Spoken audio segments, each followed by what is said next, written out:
Sayın Valim, kıymetli protokol üyeleri, değerli sanatseverler ve kıymetli misafirler. İl Kültür ve Turizm Müdürlüğü olarak düzenlediğimiz 2.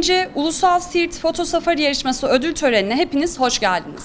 Siirt, tarihi ve kültürel mirası, doğal güzellikleri ve misafirperver insanıyla kadim bir şehir olmasının yanı sıra fotoğraf sanatına da ilham kaynağı olan zenginliklere sahiptir. Yarışmamıza katılan değerli sanatçılarımız bu zenginlikleri objektifleri aracılığıyla geleceğe aktarmış ve şehrimizin tanıtımına önemli katkılar sağlamışlardır. Bugün burada Sayın Valimizin destek ve himayelerinde ikincisini düzenlediğimiz Ulusal Siirt Foto Safari Yarışması'nın ödül töreni vesilesiyle bir araya gelmiş bulunmaktayız. Siirt, tarihi, kültürel mirası, eşsiz doğası, kadim medeniyetlerin izlerini taşıyan yapılarıyla her mevsim farklı güzelliğe ev sahipliği yapan bir şehirdir.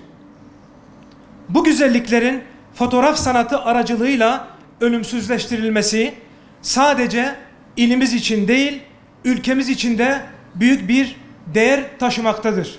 Bu yıl ikincisini gerçekleştirdiğimiz Siirt Foto Safari yarışması sayesinde hem fotoğraf sanatına gönül veren değerli katılımcılarımız ilimizin daha yakından tanıma fırsatı bulmuş, hem de Siirt'imizin doğal ve kültürel zenginlikleri objektiflere yansıtmışlardır.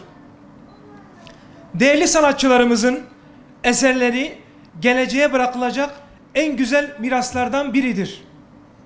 Çünkü fotoğraflar kelimelerin yetmediği yerde konuşan, zamana direnen, hafızalara kazınan en güçlü belgelerdir.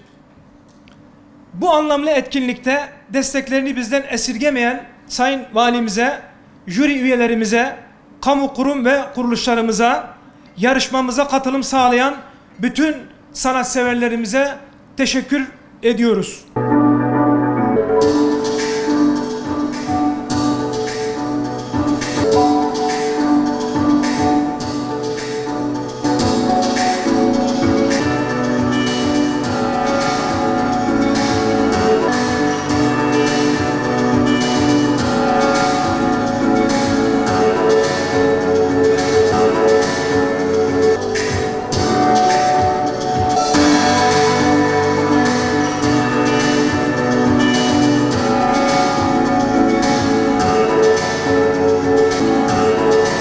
Jüri üyelerimizden gazeteci yazar Sayın Ayhan Mergen, yine jüri üyelerimizden öğretim görevlisi Sayın Muhammed Keskin, yarışmamıza katkı sağlayan Siirt Üniversitesi Kanosup Topluluğu adına Sayın Abdurrahman Demir ve yine yarışmamıza katkı sağlayan Hezarfen Sportif Havacılık ve Doğa Sporları Derneği adına Sayın Yusuf Erdemir'i plaketlerini almak üzere sahneye davet ediyorum.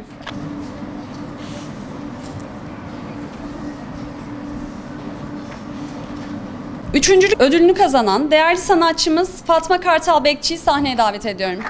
İkincilik ödülünü kazanan değerli sanatçımız Mustafa İyidoğan sahneye davet ediyorum.